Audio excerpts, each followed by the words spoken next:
The political contest for the Edo State governorship election became more attractive with two more aspirants submitting their expression of interest forms at the headquarters of the All Progressives Congress in Abuja. They are businessman Gideon Ikhine and chairman of the House of Representatives Committee on Healthcare Services, Dennis Idahosa.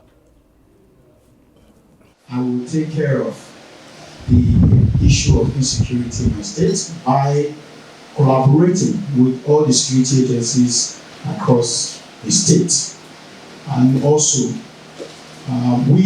majority of our state, we are farmers. And as we speak, we can no longer go to farm as a result of farmers and other crises. And as the governor of Edo State, by the grace of God, I will collaborate with all the security agencies to ensure that the land is safe and secure for our parents to go back to farm. I'm prepared for this. What I'm telling you today is work done. I can tell you basically in the last 10 years, I don't do more than 4 hours in the night. A reader today, a leader tomorrow. How many of them can boast of such program and demonstrate it practically how they can implement it? So thank God for the national, in their wisdom, that have asked everybody to pick the form. I picked the form, I'm on the reserve bench, and I'm waiting for the leadership of the party to see if they would trust me with this last minute of play to take the mantle of the party and win for them. All right, joining us now to shed light on his chances and the issue of zoning in Edo politics and the All Progressives Congress is Gideon Ikhine. Is an engineer, a fellow of the Nigerian Society of Engineers, and one of the All Progressives Congress governorship aspirant. Very warm welcome to Newsnight. Some people will think you're new to politics, and particularly Edo politics that is always very volatile. Tell us your antecedents politically. Thank you for having me. I'm not new to politics. I've been there even before the inception of 1999. And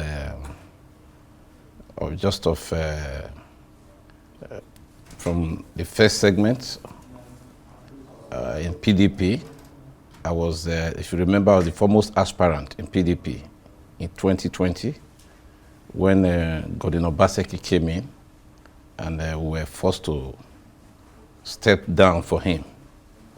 I was one of those aspirants, 3 of us basically.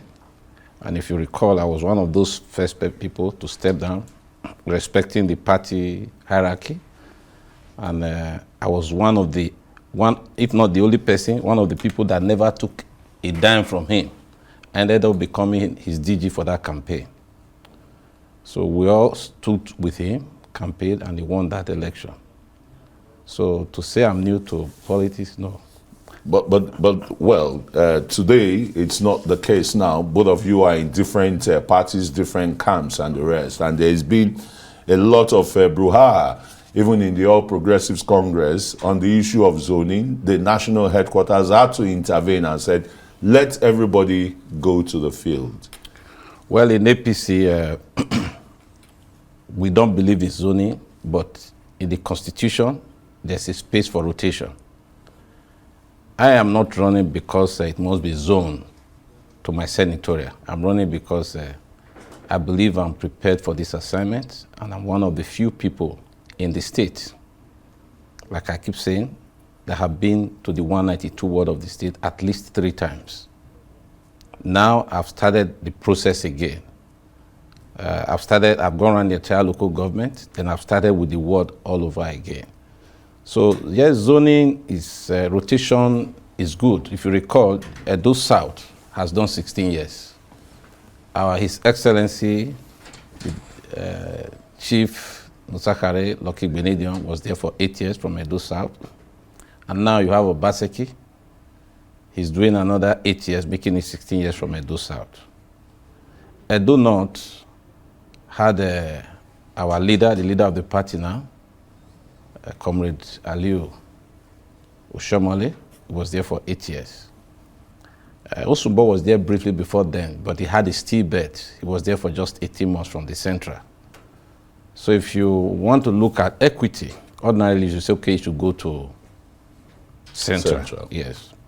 But again, why as a party, too much emphasis is not paid on rotation is, assuming you are rotating it to a segment where you don't have people who are capable, what do you do? But the case is different right now. In Central, you have very, very capable people in the race. You have our distinguished scholar, Senator Osumbo, who is, you cannot price his legal acumen.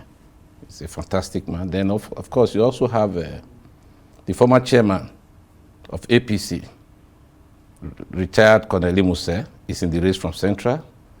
Then you have the present senator also, is from Central.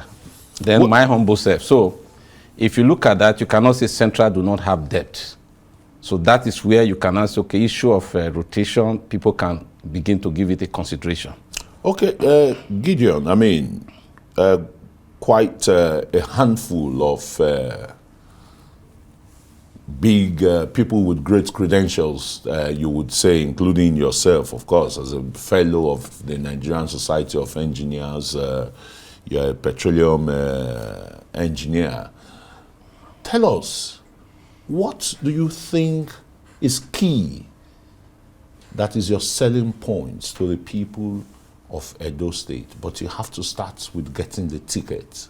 Well, correction there, I'm a fellow of the Nigerian civil engineer. Yeah, sorry. Now, what is key in any enterprise, in building any enterprise, whether it's business, whether it's politics, what is key is for you to have a vision. What's your vision here? A clear vision. My vision is to make Edo State a destination of first choice for any person coming to Africa, not just Nigeria. Because Edo State, as it stands today, have what it takes to lead the world, not just in Nigeria. Edo State, geographically, if you look at our position, you cannot be going to the west, you cannot be going to the south or the east without passing through Edo State. Geographically, we are situated to be able to grow the economy of the state and become a feeder post for every other state in Nigeria. Over and above that, Edo State, as it stands today, we have something no other state have. Our cultural heritage, the Benin Kingdom, is something we have that no other person have. And my vision of translating this into a global phenomenon is clear. I'm very clear about that vision. I'm selling the Benin Kingdom to the world. Everybody wants to know about Benin Kingdom, but they do not really have access to what it takes. All they just realize is that people come and say, oh, Benin Kingdom, Benin Kingdom have been reduced to just Edo State. Benin Kingdom is bigger than Edo State. Benin Kingdom stretches from the Dahomey, the entire Dahomey basin through the bights of Benin. And we have a very rich cultural heritage in terms of arts and culture. We've not been able to export it. If you recall, if you look very well historically, China gets over $10 billion from tourism every year. We've not been able to scratch ours. So we have that, I believe no other person has been able to cash in of that. What is key right now is the hunger in the land, the dearth of infrastructural facilities in Edo State. Look at the roads. How can you journey from Benin to Auchi, for example, even through your own senatorial district, or to Agbo and Asaba? There are no roads. I will tell you something about that. You see, no matter the government you put in place today, no matter the government you put in place, there are certain things you must put behind it. If the backbone structure that drives the government is wrong, everything about that government will be wrong. The government we've been having, especially in this republic, we don't have a feedback system. You covenant with the people. Your program, your manifesto are your covenant with the people. And if you don't implement those manifestos, there will be no development.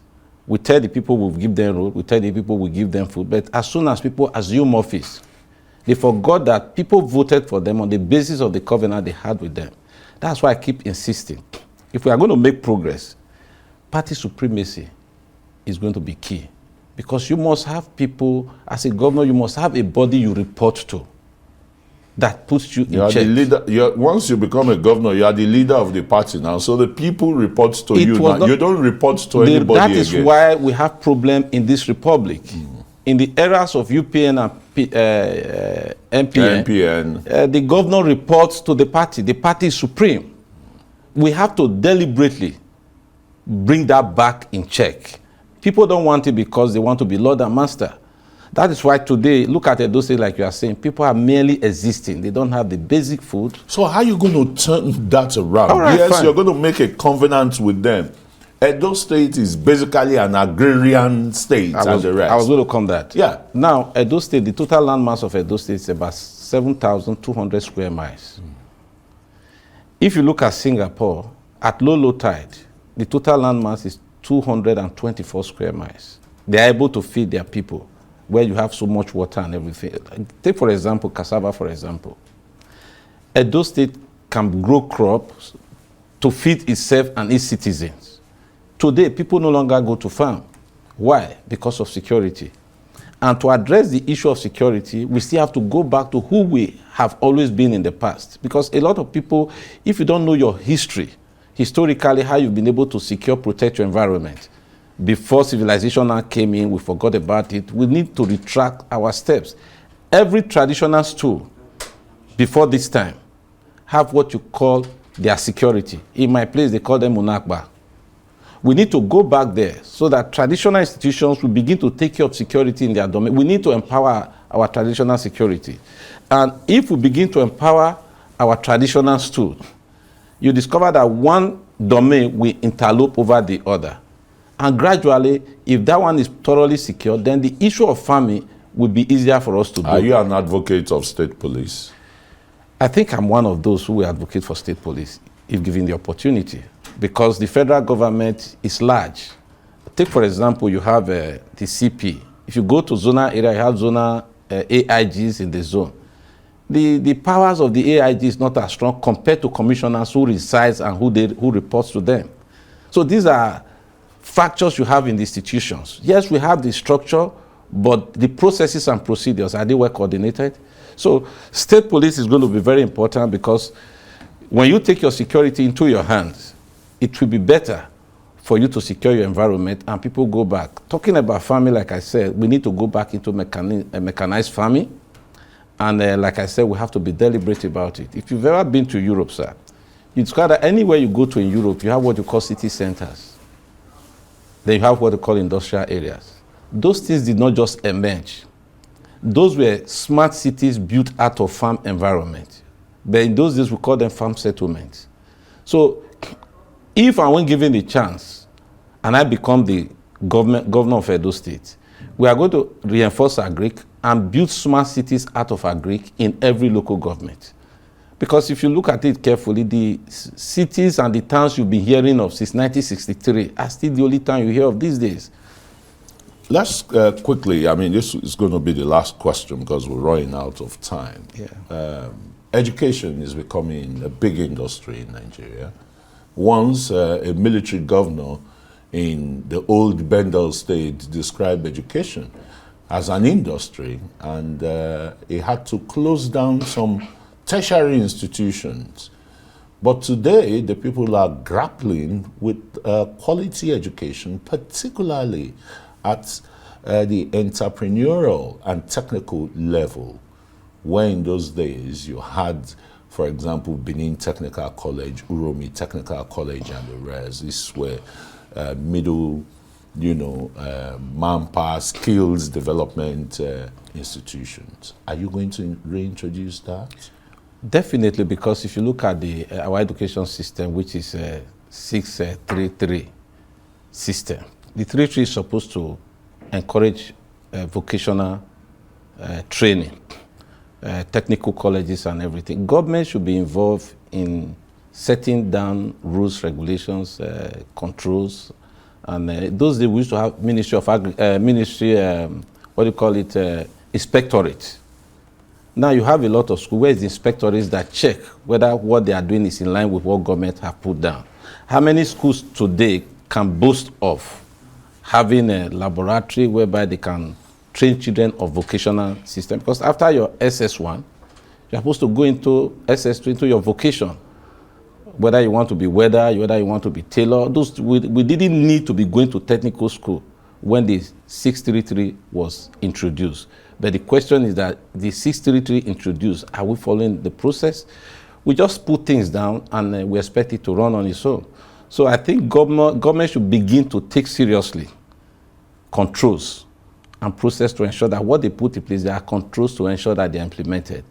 So for me, I believe that we must go back to training our children on vocational training, especially in craft, so that even when they leave school, they don't have job, they can be useful to themselves. All right, thank you very much. No better place to drop the anchor there. Gideon Ikhine is a civil engineer and a fellow of the Nigerian Society of Engineers, as well as governorship aspirant on the All Progressives Congress in Edo State. Wishing you all the best. Thank you so much.